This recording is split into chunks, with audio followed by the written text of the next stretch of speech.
This map shows the exact footprint of Thwaites Glacier in West Antarctica compared to the state of Florida. If this massive ice stream were to melt entirely, the resulting water would cause a 10-foot vertical rise in global sea levels.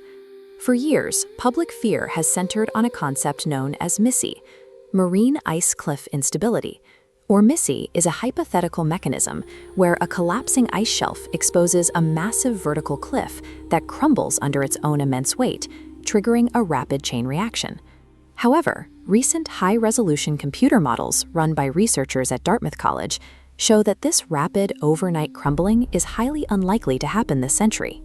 The glacier is still losing 50 billion metric tons of ice every year, and its retreat is accelerating. This steady, sustained loss indicates a complex, long-term structural failure is already underway across the ice sheet.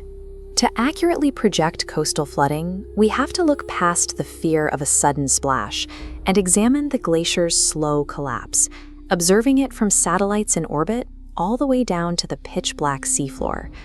Look at the Thwaites Eastern Ice Shelf.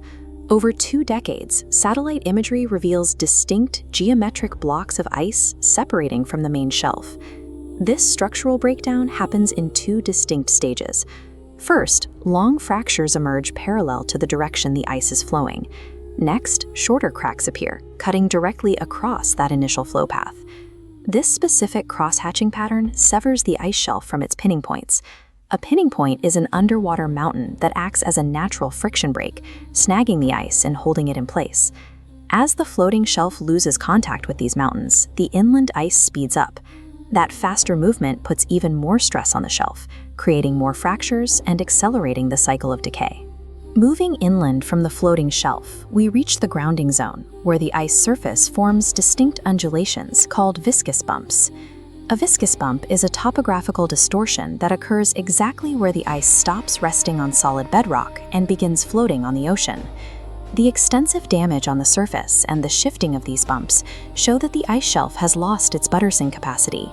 It is now a rapidly deteriorating liability, unable to hold back the glacier behind it. Beneath that floating ice lies a pressurized, lightless ocean cavity. Deep ocean currents drive warm water into this space, circulating it directly against the underside of the ice where it meets the bedrock, steadily melting the glacier from the bottom up. Dropping 700 meters down to the seabed sediment, right in front of the current grounding line, reveals a hidden record of the glacier's past. In 2019, an autonomous underwater vehicle mapped an area of the seafloor about the size of Houston and discovered more than 160 distinct parallel ridges. This cross-section shows how those ridges formed. As the glacier's leading edge bobbed with daily tides, each downward compression stamped a new ridge into the sediment.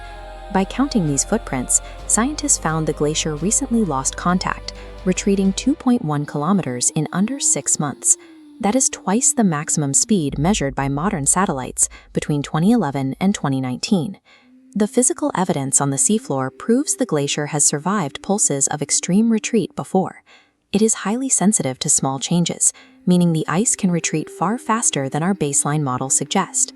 Zooming out to the entire Antarctic continent, this localized underwater melting has broad atmospheric effects. As massive amounts of fresh meltwater flood into the Southern Ocean, the resulting changes in sea surface temperature and sea ice concentration actively suppress regional snowfall. Snowfall is the only natural mechanism adding new mass to the top of the ice sheet. Without it, the glacier cannot replace the ice it loses to the ocean, guaranteeing a net negative mass budget.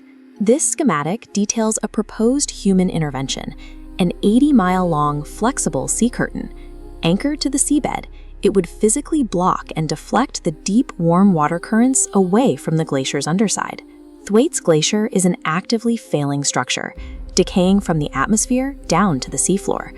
To prevent severe global sea level rise, our best option may be to construct massive engineered shields before the ice permanently loses its grip.